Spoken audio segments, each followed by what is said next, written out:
Hello everyone, welcome back for more adventures with everybody's favorite King of Daventry, King Graham. Unless your favorite King of Daventry is the recently passed King Edward.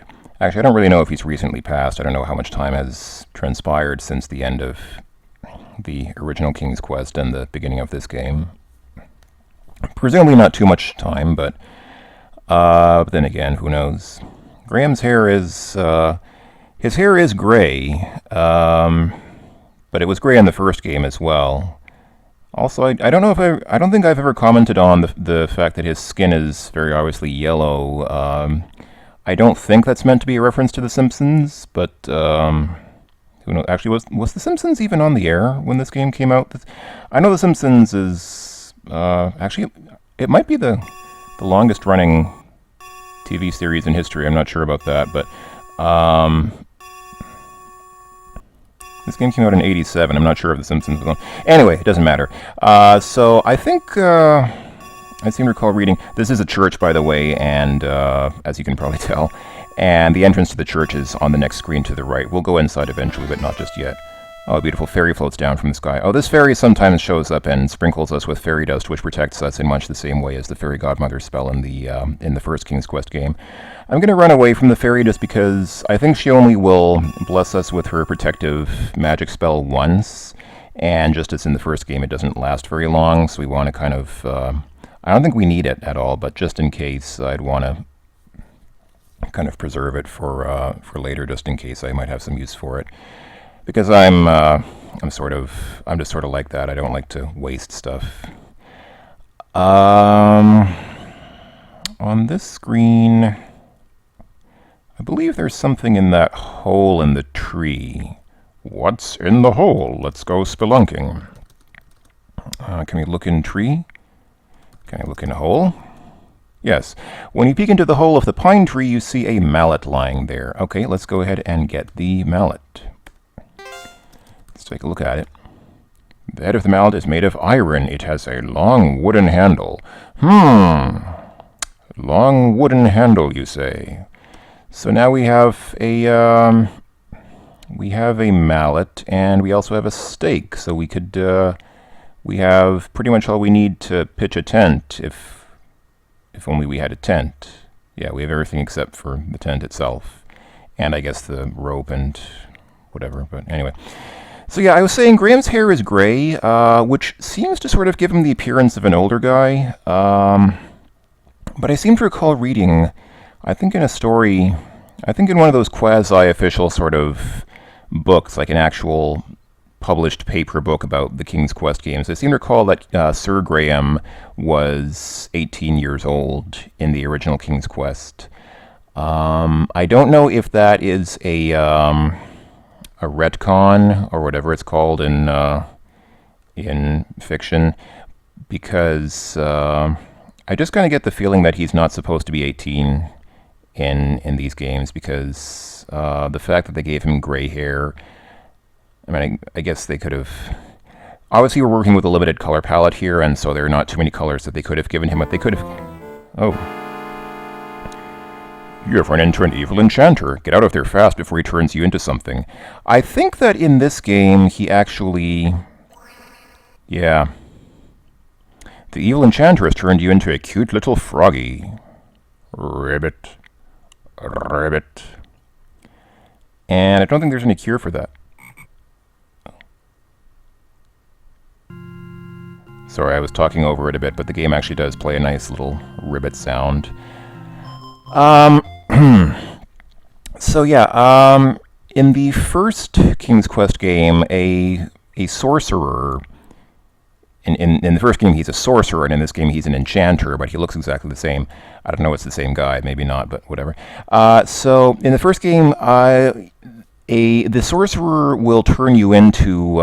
actually, he doesn't turn you into anything, sorry. He paralyzes you. He basically casts a spell on you that immobilizes you for about a minute, and then it wears off. So it has no real permanent, lasting bad effect other than it just paralyzes you for about a minute or so.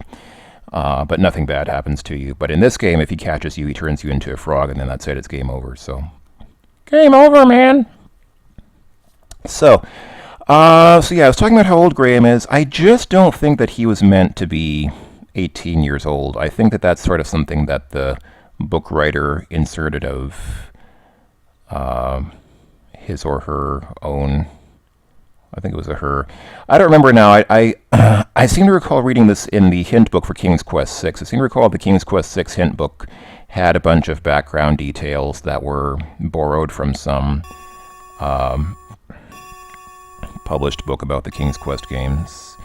So anyway, what I'm doing here is, as I was doing in the last video, I'm basically just scanning all these screens and going on a methodical scan of all the screens in the game to make sure that I collect everything that can be collected there, like all this stuff. Most of the stuff that you see here is just stuff that I picked up while scouring the countryside of Colima. So let's go ahead and go inside the church now.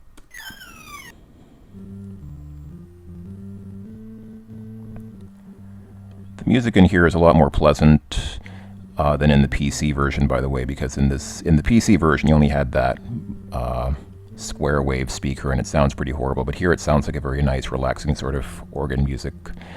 So anyway, this church is obviously empty. It's obviously not a very popular church. The chapel of the monastery is plain and unadorned. A monk in simple clothing is bent in prayer toward the cross on the altar. Let's take a look at the... the game doesn't understand. Oh wait, did I spell that wrong? Altar, sorry. Duh. English, I can speak it. There's a large wooden cross atop the oaken altar. If we look at the cross is plain simple. An altar of polished oak supports it. Yeah, we don't need to do anything here with the altar or the cross. The only thing that we really need to, well, the only, I shouldn't say thing, he's not a thing. The only entity here that we need to interact with is the monk. So, the monk is dressed in a simple ankle-length robe. A belt of thin leather is tied around his ample waist. He walks in worn sandals. Why are monks always stereotypically fat? I don't know if they really were that way in real life, but it sort of seems to be a classical thing. Because I remember that was in Conquest of the Longbow as well. There's the stereotype that monks are fat. I understand they're supposed to lead lives of inactivity, but they also, I don't think they eat that much, so it kind of balances out. Anyway, let's try to talk to the monk. You speak to the praying monk, but he does not respond. He seems deep in worship. Well, when in Rome, do as the Romans do, right? Let's go ahead and emulate the example set by this holy man, and let's pray. By the way, I know I keep saying monk, and I believe that the correct English pronunciation is monk, but just for whatever reason, monk comes naturally to me, so I tend to say what I instinctively want to say, even though I know properly I should be saying monk. We're here with a monk in a church, not a monk, but whatever. So let's go ahead and pray. You kneel near the altar, bowing your head, you pray. Looks like Graham took his hat off as well. Yes, he did. The plump, again, it has to mention how fat he is. The plump monk lifts his head from prayer and seems to notice you for the first time. He stands and asks your name. When he turns around, I guess we should tell him our name is Graham. The kindly monk explains that he has heard of you in your quest. How did he hear of us in our quest? It's not like we told anybody. Did we tell anybody here? Oh, yeah, Graham's going to Colima to find a wife. How did this monk hear about it when he's clearly in this empty church with nobody in attendance? Okay. I'm going to assume that there are supposed to be quotation marks around the next line because it appears to be the monk speaking, but okay. Here is my cross. It will protect you from evil, he says. He removes a chain with a silver cross from around his neck and gives it to you. The monk then resumes his prayers. Okay, thanks. Is that it? Wow, you get no response from the monk. It actually doesn't say that. It doesn't understand that word. Can I get some further response from him, or is that really it? I guess that's it. He's not going to pay any attention to us anymore. He pays attention to us just long enough to ask us our name and give us his cross, and then... Okay, well, that's all. Okay, let's take a look at this cross. It's a shiny silver cross dangling from a silver chain. All right, well, why don't we go ahead and wear it. You place the silver cross and chain around your neck and wear it as a necklace. Okay, nice, and we got 2 points for that. Okay, that's really all we can do here. Oh, one thing that I remember finding out as a kid, and which I thought was quite amusing, is this. If you try to kill the monk, anyone who would kill a man of the cloth doesn't deserve to play this game. Therefore, we will end it. And that's it. He just dies. He just dies on the spot. And the monk doesn't even notice. He's still sitting there just praying. Like, oh, I'm just going to pray next to this dead body. I wonder if somebody will clean that up eventually. All right, so that is that. So yes, we did get a nice silver cross that we're wearing around our neck, and yes, that will have a use later. Oh, this screen. It's a pretty little pond set among the trees. A group of boulders are reflected in the clear water. So I think in the other body of water that was a little bit to the west of here, I think that other body of water was a similar size, and when this ferry, I'm going to try to avoid the ferry. I think when I looked at the other body of water to the west, I called it a pond, and the game said it's a lake, not a pond. But here, this one, the game calls a lake, even though, oh wait, no, the inverse. This one, the game calls a pond, even though it's about the same size, so I don't know, I don't quite get it. I understand a pond is supposed to be a smaller lake, but this doesn't really look any smaller. So anyway, if you look in this hole in the rocks, you want to be careful not to miss this one. Actually, I don't think it's required to win the game, but it's nice because it gives you extra points. So you want to make sure to look in the hole in the rock, and here you'll see a glittering diamond and sapphire brooch lying on the ground in the opening between the rocks. So let's go ahead and get the brooch. You get the brooch. You did well! And if you look at the brooch, it has an enormous sapphire encircled by 2 rows of glittering diamonds. Very nice. You might have noticed we're collecting a lot of jewelry in this game. I mean, look at what we have. We have a bracelet, a brooch, earrings, a necklace, and that's not the end of it. I know there's at least one other thing that we will collect later along similar lines. So yeah, Graham's really collecting all this fine jewelry. I wonder what he will do with it. I mean, what does a noble king like Graham do with all that jewelry in his spare time, you gotta wonder. Mystery. Wow, this fairy is really getting on my nerves. The game really wants us to get blessed by the fairy, and I should probably just go ahead and let her, but I'd prefer to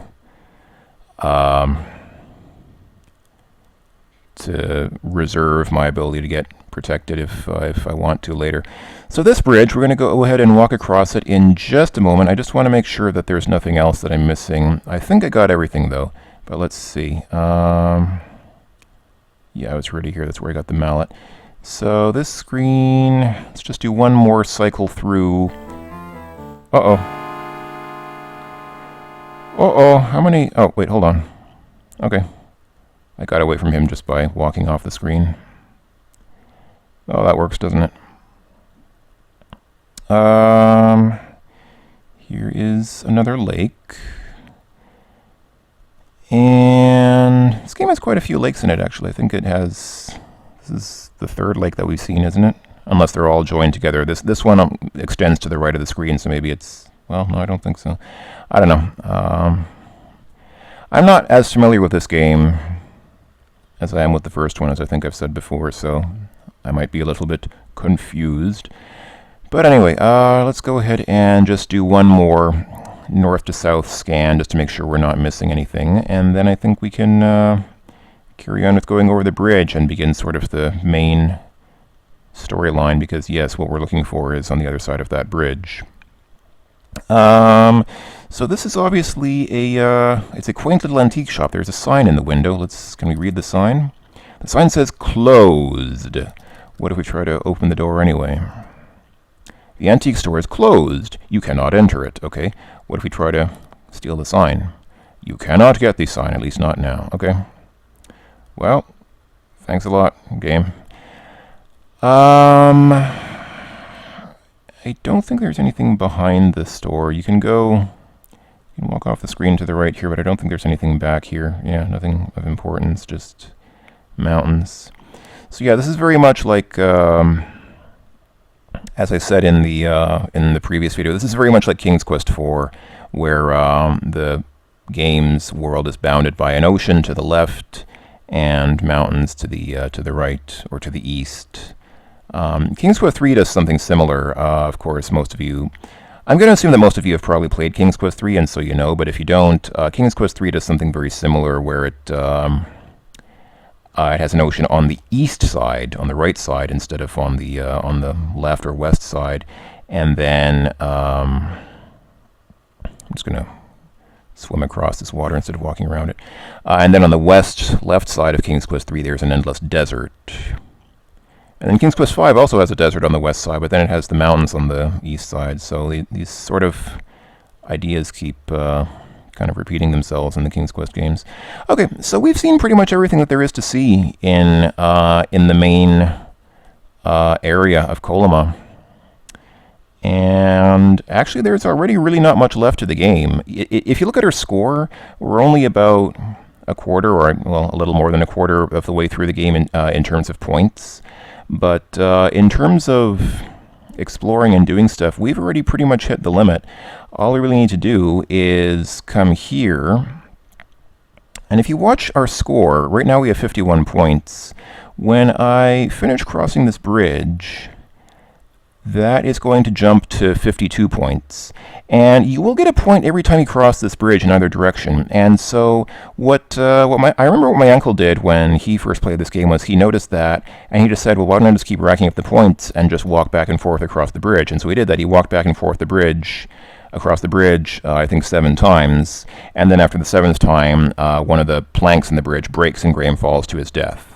So you can not walk across the bridge an infinite number of times. You can walk across, I believe, only 7 times. So basically back and forth 3 times and then forth 1 final time. And what for? To get to this. This is, as you can see, it is a door. So let's go ahead and take a look. You're in the forest, there's deep chasms to the west and a towering cliff to the east. I can see that, but what about the door? The door is the item of interest here. This is a magical door. If you can open it, the door will lead you to your heart's desire. Exactly how Graham knows this, I don't know. There is an inscription on the door. Okay, let's go ahead and read the inscription. The inscription reads, "Whosoever chooses to seek the key for this door will undoubtedly make a splash." Okay. Obviously something to do with water. Not a very subtle pun there. So that's it. Once you've done that, once you have read the inscription on the door, that activates something that will basically allow you to get through the door. We do need to get a key for the door, but I mean, reading the inscription on the door has allowed us to, has basically turned on something that allows us to get the key to open that door. And you can see I got another point, and up to 53 points because I crossed the bridge a 2nd time. So I've used up 2 out of my 7 bridge crossings. So that is pretty much all that there is. That's all that there is on the other side of the bridge. You might have noticed when you cross the bridge there's another screen going down. I didn't bother going there because there's nothing there. I didn't want to show it off because Graham walks so slowly in this version of the game. So we're already... this video's already about 18 minutes long. I'm wondering if I should... What the heck, why don't I go ahead and just walk to what was activated, and I'll show it off. And I guess I can go through the whole thing because it really doesn't take very long. Basically, getting the first key doesn't take long once you have what you need, and I'm pretty sure that I have what I need because I've collected everything that I can up to this point. So let's go ahead and go to the ocean because, as I mentioned, the thing about making a splash is related to water, and I don't think there's anything in the world that has more water than the ocean. Unless you can think of something. If you can think of something that has more water than the ocean, then post in the comments and let me know, because I'd like to know if there's... I'm willing to admit that I might be wrong, but I'm pretty sure that...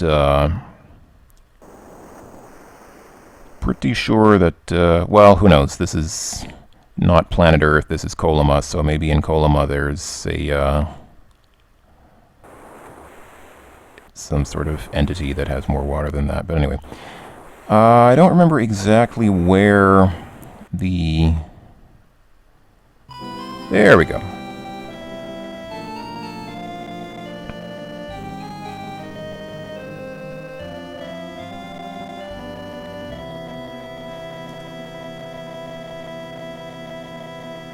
the game doesn't say anything about our new visitor here, but it's pretty obvious, even with the pixelated sort of choppy graphics, it's pretty obvious that she is a mermaid. So let's go ahead and take a look at the mermaid. You are too far away. Okay. How close do I need to get? I don't know if she'd appreciate us getting too close, but all right, let's see. The mermaid has long flowing hair covering most of her upper body for censorship purposes, because this is a family game. And actually, that's not true. At least from the graphics, her hair appears to be very strategically placed. It's not actually covering most of her upper body, but anyway. The green scales on her fishtail are sparkling like emeralds as she slowly waves it back and forth. She beckons with her hand. Why is she beckoning me? I'm already right in front of her. Can we talk to her? The mermaid does not reply. She gives you a quizzical look and continues waving her fishtail. I guess she can't talk. So, we need to give something to the mermaid. Now, we could give her one of these items of jewelry. We could give her the bracelet, the brooch, the earrings, or the necklace. Any of those would do. But we want to hold on to our treasure. Just as in the first game, there are some characters whom you can bribe with treasure. But what we want to do instead is give the flowers to the mermaid. So let's go ahead and, can I just say give flowers? I must specify who. I think that should be whom. Pretty sure that should be you must specify whom you wish to give it to, because in this case, the person that you're giving the flowers to is the object of the sentence and not the subject. If that person were the subject, it would be different, but you're giving the flowers to someone that makes them the object of the sentence, and therefore that should be whom, but okay, whatever. Okay, give flowers to mermaid. You graciously offer the beautiful bouquet of wildflowers to the mermaid. She loves the flowers. She then summons forth a magic seahorse. Maybe you could ride it. Oh boy, it even has a saddle. And the mermaid just swims away. All right. Ride that horse. Quick as a flash, it glides under the water with you on its back. So this is a fairly pointless sequence because you really can't do anything with this seahorse other than just ride him through. This is a rather lot of a setup for a very short kind of interlude, to be honest. Wow.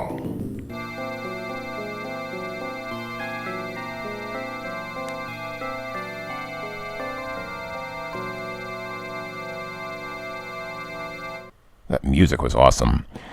The bottom of the sea is teeming with fish and plant life. King Neptune rules this mighty underwater empire. Also, I'm not sure how Graham is able to breathe down here, because normally he can't swim for more than about a minute at a time. But somehow, when he's riding the seahorse, he has this sudden magic ability to hold his breath indefinitely. So anyway, there is a remake of this game. There's a really, really excellent remake of King's Quest II made by... Is it AGD? I think it's AGD Interactive. They did a fantastic job with it. There is a whole sequence involving killer whales and things like that they interjected into this underwater segment. But in this game, it's very simple. You ride the seahorse to see King Neptune, and you have a very simple exchange with him, and then you leave. It's pretty awesome. I love the sound effects. Hold on, let me quickly save, because I just want to see what happens if we try to attack Mr. Neptune. Hurting King Neptune would not be a wise thing to do. If he doesn't get you, then his fish will. I don't see any fish here, except for that starfish. Is the starfish even a type of fish? I'm going to restore it just in case that hurt me, even though I think it didn't. But anyway, obviously what we need to do is give the trident to Neptune. Don't ask me how his trident washed up by the side of the water. I mean, I don't think that's something very likely to happen, but whatever. Let's go ahead and give him his trident. Reverently, King Neptune accepts his lost trident from you. He gives you a bottle, then waves the trident in front of the huge clam, which opens and reveals a large golden key. Okay. Can we get the key? You are not close enough. Of course not. There we go. We got the key. Bye. Doesn't understand. Say goodbye. Wow, really? I think that... Yeah, it really just allows you to type in any arbitrary sequence of characters, and it will actually repeat them. I seem to recall... Hold on, what was it? Yeah, Control-T actually creates an Apple character. It's pretty funny. Okay, I guess it's time to go.